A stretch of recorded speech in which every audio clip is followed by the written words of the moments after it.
የሚያመሰግኑ ሰዎች ግን አምላካቸውን የሚያከብሩ ሰዎች ግን አምላካቸውን የሚያውቁ ሰዎች ግን ለሌሎች ሰዎች የመዳን ምክንያት ናቸው። ጌታ ነው። ዛሬ በእንደዚህ ተደባልቀው ወንጌል የሚሰብኩ የሚመስሉ የሚያስመስሉ ሟርተኞች ይዋረዳሉ፣ ጠንቋዮች ይዋረዳሉ። ኢየሱስ ጌታ ነው።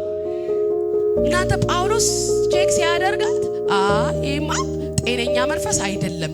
ለምን ብትሉችን ሴትዮ እኮ ገበያ ላይ ሲጠረቁሉ የሚያዩት ሰዎች እዚህ ጋር ለነ ጳውሎስ እየመሰከረች ሲያዩት እነ ጳውሎስን ራሱ የማን አካል ነው የሚያረጉት? የዚህ ሴትዮ አካል። ስለዚህ ለወንጌል ምን አድርገ ምን ልትሆን ነው? እንቅፋት ልትሆን። ሃሌሉያ። ምክንያቱም እቺን ሴት እኮ በመጠንቆላ ያቋታል። እነዚህ የልዑል እግዚአብሔር ባሪያዎች ናቸው ስትል እነዛ በጥንቆላ የተያዙ ሰዎች በሙሉ እንዳይፈቱ ምን እያደረገች ነው? እየተከላከለችና እያሰረች ነው። ስለዚህ ጳውሎስ ይሄንን የሚረዳ የሚያስተውል መንፈስን የሚመረምር የእግዚአብሔር ሰው ስለነበረ ቆም አለና መንፈሱን ሲያየው ኮራፕት የሆነ መንፈስ ነው። ስለዚህ ወዲያውኑ ገሰጸው። መንፈሱ ምን አለ? ወጣ። ኢየሱስ ጌታ ነው። ዛሬ እግዚአብሔር ቤት ውስጥ ገብተው የእግዚአብሔርን መንፈስ የወንጌልን አሰራር ኮራፕት እያደረጉ ያሉ በኢየሱስም ይነቀላሉ።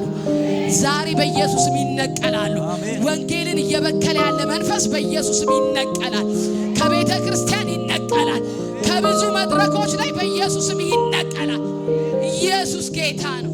ታቸው ነው ይገረፏቸው፣ አዋርደዋቸዋል። ከነገና ደግሞ ወሰዷቸውና ወደ ውስጠኛው ክፍል ይኸው ጥርቅ አድርገክ እስከ መጨረሻው እስር አድርጋቸው የሚባል ትእዛዝ ላይ የተሰጠው ወሰደ።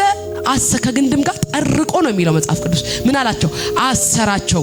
እንደዛ ተጠርቆ የታሰረ ሰውነቱ የቆሰለ ሰውነቱ የደማ ሰው ምንድነው ማድረግ የነበረበት? አንተ ልከኸኝ፣ አንተ ተናግረኸኝ፣ እኔ ወደ እስያ ልሄድ ስል ወደዚህ ከተማ ግባ ብለኸኝ ወንጌል በሰበኩ ጌታን ባገለገልኩ እንዴ መደብደብ ነበረብኝ ብሎ ማማረር በሚጠበቅባቸው ሰዓት እነሱ ግን ሃሌሉያ ቆሙና እግዚአብሔር ምን ማድረግ ጀመሩ? ማመስገን። ሃሌሉያ። በዛ አንድ ሳይገረፍ የታሰረን እስረኛ ማጽናናት ጀመሩ። የተገረፉት፣ የተመቱት፣ የቆሰሉት እዛ ላሉ በሙሉ ምን ይሏቸው ነበር? ጸጥ ብለው ሲዘምሩ ምን ይሏቸው ነበር? ይሰሟቸው ነበር። እናንተ የሚያመሰግን ሰው ለሌሎች የመጽናናት ምክንያት ነው፣ የመፈወስ ምክንያት ነው። የሚያግሮመርም ሰው ለሌላው እንዳይድን ምንድነው? የሆነ መንገድ ዘጊ ነው። የሚያመሰግኑ ሰዎች ግን አምላካቸውን የሚያከብሩ ሰዎች ግን አምላካቸውን የሚያውቁ ሰዎች ግን ለሌሎች ሰዎች የመዳን ምክንያት ናቸው። ሰላም የጽድቅ አክሊል ዓለም አቀፍ ቤተክርስቲያን ተመልካቾቻችን፣ ይህንን የሶሻል ሚዲያ አካውንቶቻችንን ፎሎው፣ ሰብስክራይብ፣ ሼር በማድረግ ይተባበሩን።